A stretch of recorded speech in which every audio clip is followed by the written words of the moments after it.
Assalamualaikum warahmatullahi wabarakatuh. Saya Nelawati Zara dari kelompok 8 yang membahas tentang pengembangan instrumen evaluasi non-tes. Yang pertama yaitu ada observasi. Jadi, observasi adalah proses pengamatan dan pencatatan secara sistematis, logis, objektif, dan rasional mengenai berbagai fenomena, baik itu dalam situasi yang sebenarnya maupun dalam situasi yang dibuat untuk mencapai tujuan tertentu. Observasi juga dapat digunakan untuk menilai penampilan guru dalam mengajar, suasana kelas, hubungan guru dengan peserta didik, dan perilaku sosial lainnya. Observasi mempunyai karakteristik yang mempunyai arah dan tujuan yang jelas. Hal ini dimaksudkan agar pelaksanaan observasi tidak menyimpang dari permasalahan. Di sini, observasi itu dibedakan menjadi dua jenis, yaitu yang pertama yaitu observasi berstruktur dan yang kedua yaitu observasi tidak berstruktur. Nah, selanjutnya yang kedua yaitu wawancara atau interview. Wawancara merupakan salah satu bentuk instrumen evaluasi jenis non-tes yang dilakukan melalui percakapan tanya jawab baik secara langsung tanpa alat perantara maupun secara tidak langsung. Jadi wawancara tersebut bertujuan untuk memperoleh informasi untuk menjelaskan suatu kondisi tertentu, melengkapi penyelidikan ilmiah, atau untuk mempengaruhi situasi orang tertentu. Nah, jadi langkah-langkah melakukan wawancara itu ada 5. Yang pertama itu merumuskan tujuan wawancara. Yang kedua, membuat pedoman wawancara. Yang ketiga, menyusun pertanyaan yang sesuai dengan data yang diperlukan. Yang keempat, melakukan uji coba. Dan yang terakhir yaitu melaksanakan wawancara. Nah, sedangkan instrumen wawancara ini memiliki kelebihan dan kelemahan. Nah, kelemahan wawancara ini yang pertama yaitu jika subjek yang ingin diteliti banyak maka akan memakan waktu yang banyak pula.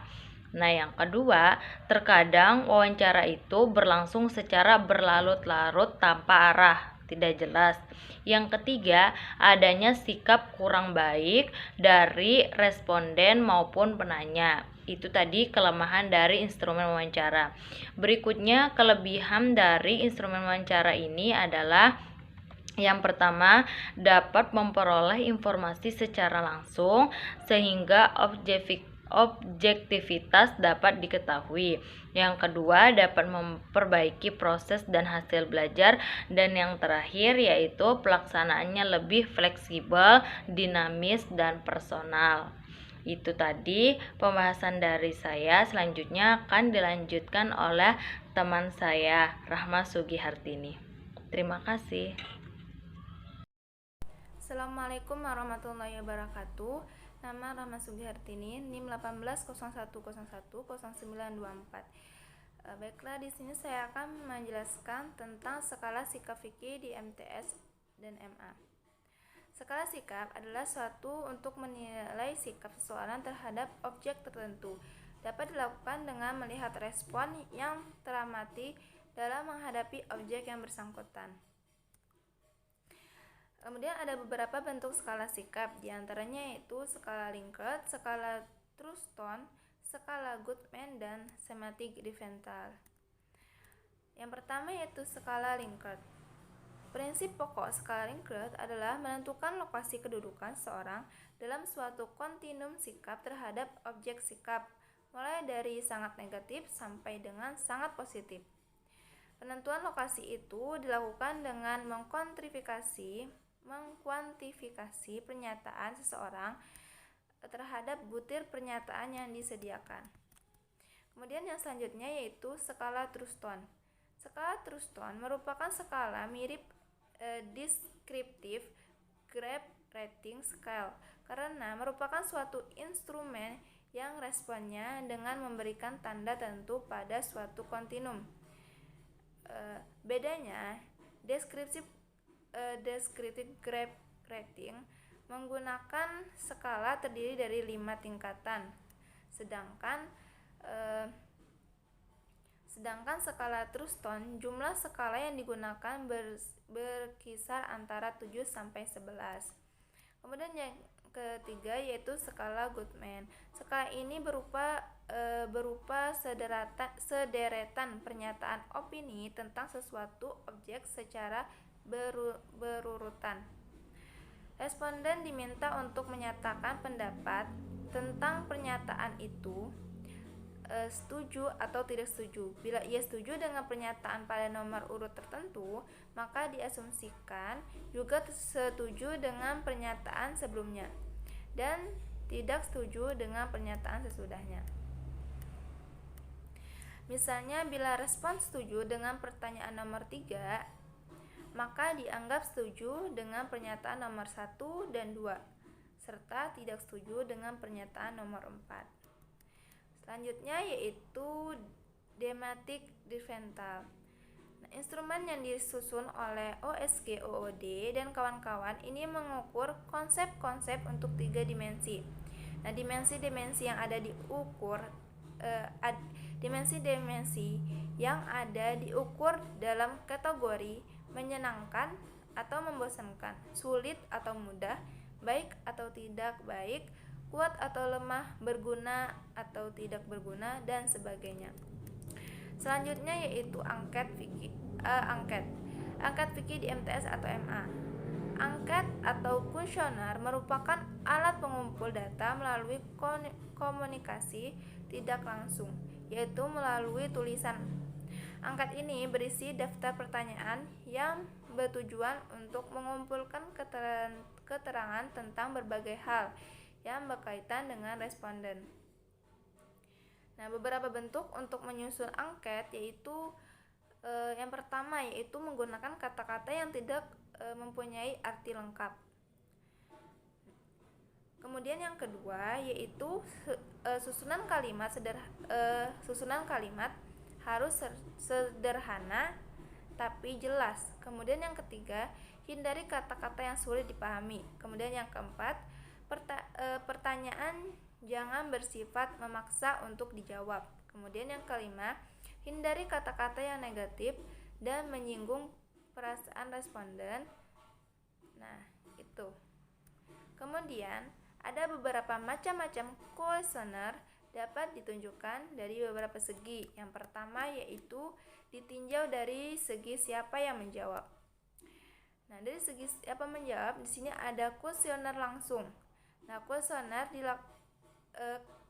langsung yaitu kuesioner dikatakan langsung jika kuesioner tersebut dikirim dan diisi langsung oleh orang yang akan diminta jawab tentang dirinya. Yang kemudian kuesioner tidak langsung. Ada kuesioner yang dikirim dan diisi oleh buku orang yang diminta keterangannya. Kuesioner tidak langsung biasanya digunakan untuk mencari informasi tentang bawahan, anak, saudara, tetangga, dan sebagainya. Kemudian ditinjau dari segi cara menjawab. Kuesioner tertutup yaitu adalah kuesioner yang disusun dengan menyediakan pilihan jawaban lengkap sehingga pengisi hanya tinggal memberi tanda pada jawaban yang dipilih. Kemudian kuesioner terbuka. Ada kuesioner yang disusun sedemikian rupa sehingga para pengisi bebas mengemukakan pendapat. Kuesioner terbuka disusun apabila macam jawaban pengisi belum terperinci dengan jelas sehingga jawabannya akan beraneka ragam. Keterangan tentang alamat pengisi tidak mungkin diberikan dengan cara memilih pilihan jawaban yang disediakan. Kuesioner terbuka juga digunakan untuk meminta pendapat seseorang. Angket ini mempunyai kelemahan dan kekurangannya pula.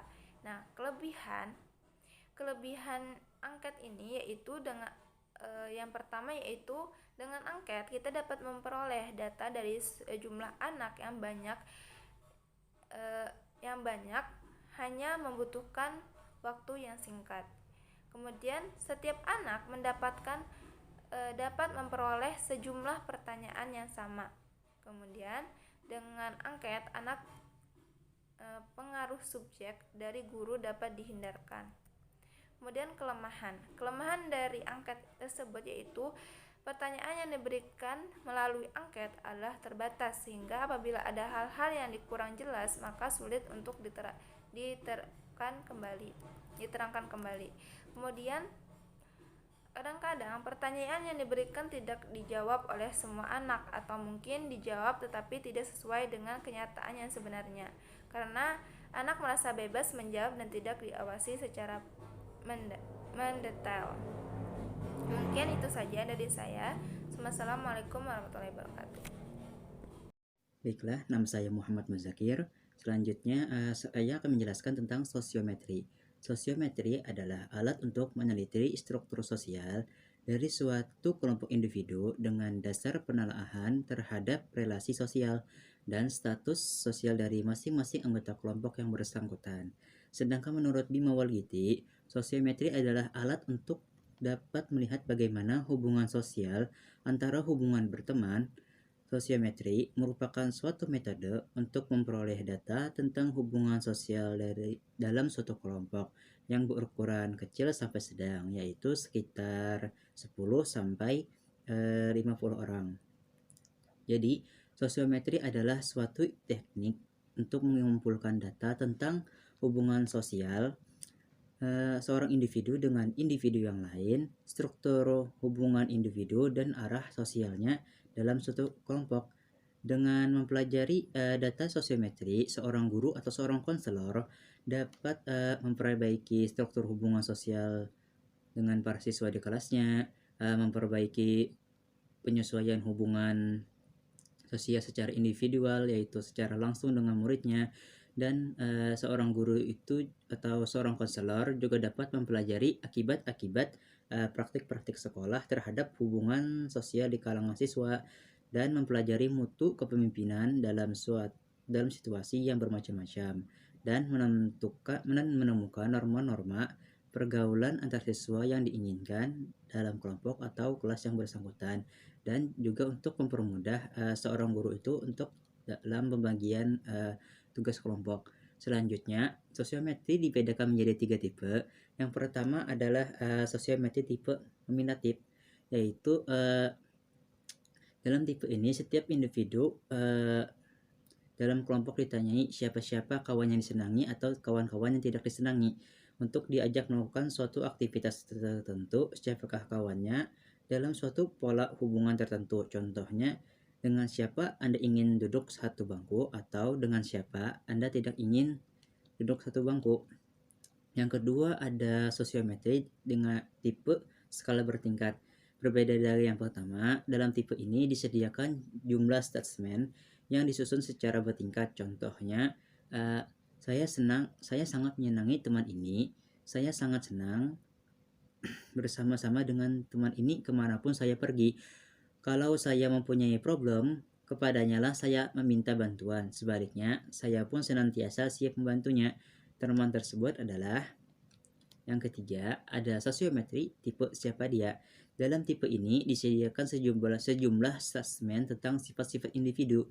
Sebagian dari statement tersebut ada yang mengungkapkan sifat positif, sebagian juga ada yang menyebutkan sifat yang negatif. Contohnya, dalam keadaan kelas ini ada teman yang hampir tidak pernah marah walaupun diganggu oleh teman-temannya yang lain. Teman tersebut adalah, dan contoh lainnya, dalam kelas kami ada teman yang angkuh dan tidak mau menghargai pendapat orang lain. Dia sering marah-marah kalau ada orang lain yang menyangkal pendapatnya. Dia adalah ... Sekian, terima kasih.